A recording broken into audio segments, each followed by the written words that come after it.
Hola chicos, here we are again for the second part of the perfect tenses. Now we're going to look at the pluscuamperfecto, which is the pluperfect. What the heck is that?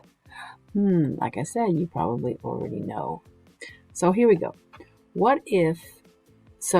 If the present perfect is have eaten, what do you think the pluperfect might be?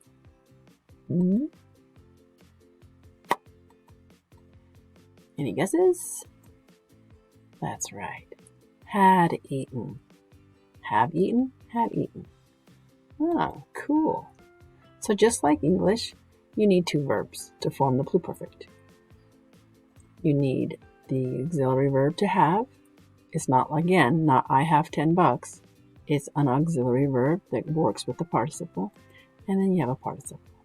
I had eaten, you had eaten, she had eaten, we had eaten, y'all had eaten, and they had eaten.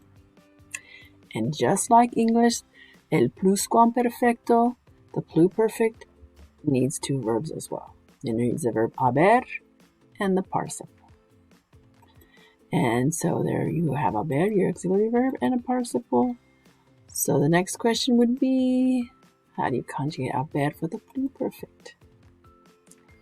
Yo es había, tú habías, él y ustedes había, nosotros habíamos, vosotros habíais, ellos y ellas habían. It is the imperfect of the verb haber. Now, the participles you already know. They're the same. It doesn't matter if it's the present perfect or the past perfect or the pluperfect. It doesn't matter. The participle is always the same. And the irregulars are always the same. Isn't that good? So you already know those.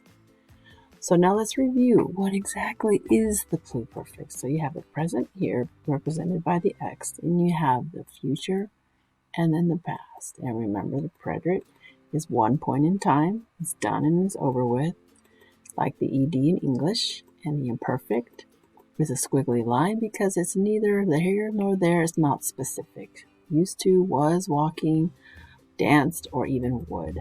And then the present perfect, remember, it is a past tense that affects now. And then you have the pluperfect. Pluperfect is also a past tense, but it is a past tense that has one event or time or circumstance that happens before another event in the past. So you're saying, what the heck? No. So if you understand I had eaten, well, how do you use it in English? Think about it for a bit. How do you use I had eaten or I had seen or I had been in English? And the reason why I ask you this is because it is exactly how you use it in English is exactly how you use it in Espanol. Okay? So think. Any thoughts? Let's see.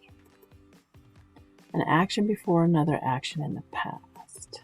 So, we had already eaten by the time you arrived. So, there's one action we had already eaten before you had arrived.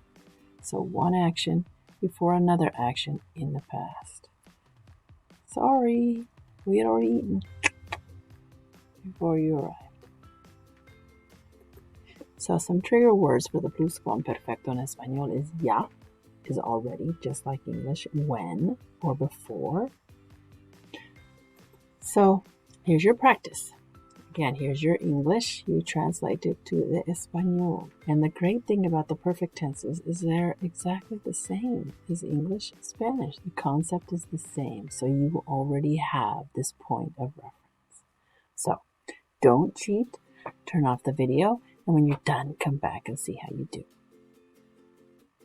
Okay, we're back.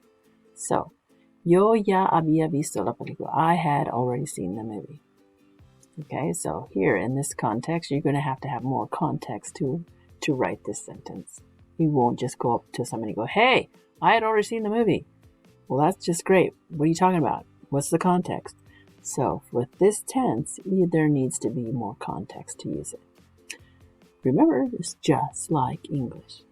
Cuando llegó la ambulancia, la víctima ya se había muerto. So when the ambulance arrived, or by the time the ambulance arrived, the victim had already died. Oh, so sad. So two past events, one happened before another. And then, yo ya había comido antes que vine a la fiesta. I had already eaten before I came to the party. I'm sorry. So I'm not hungry. So I had already eaten before I came. So this tense, the pluperfect or el pluscuamperfecto, is not used that often. The present perfect is used by far much more often. So this one is more for FYI, and then, it has to be a very specific situation. One event before another event in the past. Okay, so hopefully you got it, chicos, and if not, go back and re-listen. And como siempre, eso es.